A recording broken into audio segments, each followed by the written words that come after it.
Hello friends, इस video में सबसे पहले हम आपको बताएंगे Archimedean property of real number. किसी भी रियल नंबर की आर्किमिडियन प्रॉपर्टी क्या होती है वो हम बताएंगे। उसके बाद हम बताएंगे आपको अपर बाउंड, किसी भी सेट का अपर बाउंड क्या होता है वो। उसके बाद है लोअर बाउंड, फिर हम बताएंगे बाउंडेड सेट क्या होता है, फिर ग्रेटेस्ट एलिमेंट क्या होता है और स्मॉलेस्ट एलिमेंट क्या होता है। तो सबसे पहले हम देखते हैं Archimedean property of real number. किसी भी रियल नंबर की आर्किमिडियन प्रॉपर्टी क्या कहती है? An algebraic structure in which any two non zero elements are comparable in the sense that neither of them is infinitesimal with respect to the other. कोई भी algebraic structure है जिसमें हम कोई दो नॉन जीरो एलिमेंट्स ले रहे हैं और वो कंपेरेबल है, यानी हम उसको आपस में कंपेयर कर सकते हैं। इसे कहने का ये मतलब है कि कोई भी एक या दोनों नॉन जीरो एलिमेंट्स को हम एक दूसरे के रिस्पेक्ट में कंपेयर कर सकें, यानी कोई भी उसमें से जीरो की तरफ अप्रोच नहीं करना चाहिए। इनफाइनाइटेसिमल का मतलब बहुत ही स्मॉल ना हो, नेग्लिजिबल टाइप का ना हो, मतलब बहुत ही छोटा ना होना चाहिए। तो उसको हम कहेंगे आर्किमिडियन प्रॉपर्टी। ठीक है, आर्किमिडियन प्रॉपर्टी में ये है कि किसी भी दो नॉन जीरो एलिमेंट्स को हम कंपेयर कर सकें। फिर क्या कहता है?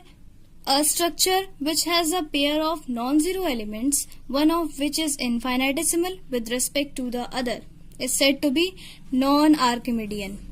नॉन आर्किमिडियन क्या होता है कि अलजेब्राइक स्ट्रक्चर जिसका हम दो नॉन जीरो एलिमेंट्स ले रहे हैं, वो one of which is infinitesimal, एक जो है वो इनफाइनाइटेसिमल हो दूसरे के रेस्पेक्ट में, तो उसको हम कहेंगे नॉन आर्किमिडियन।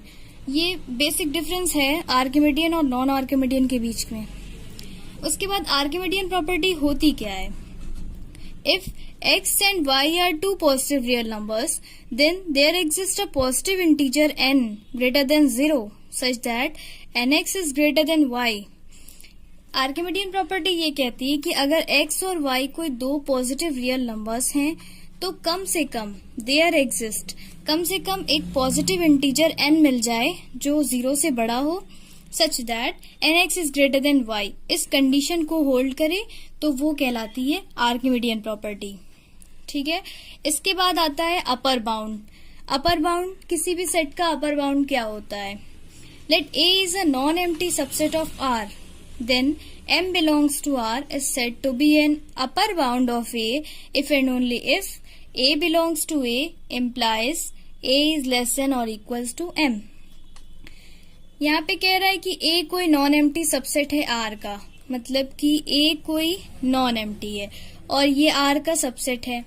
तो एक एलिमेंट M मिल रहा है, M हम ले रहे हैं R में, तो उसको अपर बाउंड ए का तब कहेंगे जब वो इस कंडीशन को सेटिस्फाई करेगा।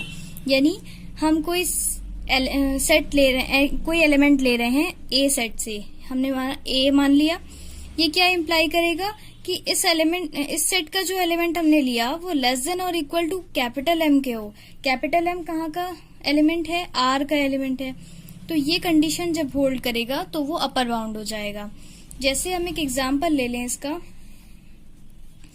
a इज इक्वल टू 1 5, ये क्लोज्ड इंटरवल है और a डिफाइन है। अब हम m डिफाइन कर ले रहे हैं, m को अगर हम 7 डिफाइन कर लें तो a इज लेस देन और इक्वल टू 7, इस कंडीशन को ये होल्ड करना चाहिए, यानी m की जगह हमने 7 रखा और a m में बिलोंग करना चाहिए, तो 7 जो है वो अपर बाउंड हो जाएगा a का।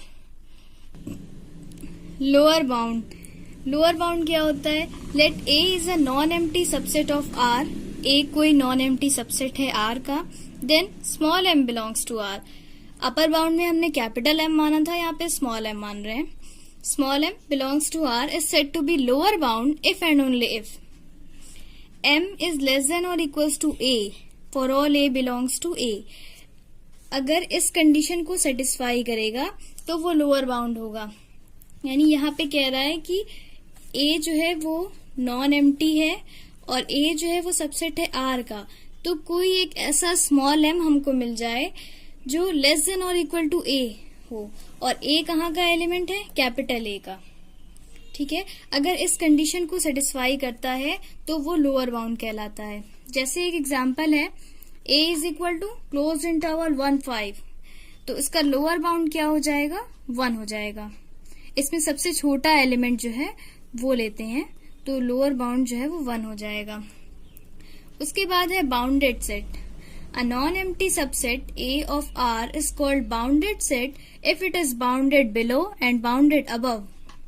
Bounded set क्या होता है, कोई non-empty subset A है R का, जैसे A non-empty है और A subset है R का, तो इसको हम bounded तब कहेंगे जब ये bounded below हो and bounded above हो। बाउंडेड बिलो और बाउंडेड अबव से मतलब ये है कि उसका लोअर बाउंड भी मिलना चाहिए, उसका अपर बाउंड भी मिलना चाहिए, ठीक है, तब उस सेट को हम बोलेंगे बाउंडेड सेट। जैसे यहाँ पे लिया है ए कोई सबसेट है आर का, इसको हम बाउंडेड तब कहेंगे जब वो इस कंडीशन को सेटिस्फाई करेगा, यानी there exist small m capital M, यानी लोअर बाउंड और अपर बाउंड दोनों उस सेट में हो, आर में हो, सच दैट वो किस तरह का हो, m is less than or equal to x less than or equals to capital M, जहाँ पे सारा x जो है वो a में बिलोंग करना चाहिए, यानी इस एलिमेंट का लोअर बाउंड भी मिलना चाहिए, अपर बाउंड भी मिलना चाहिए।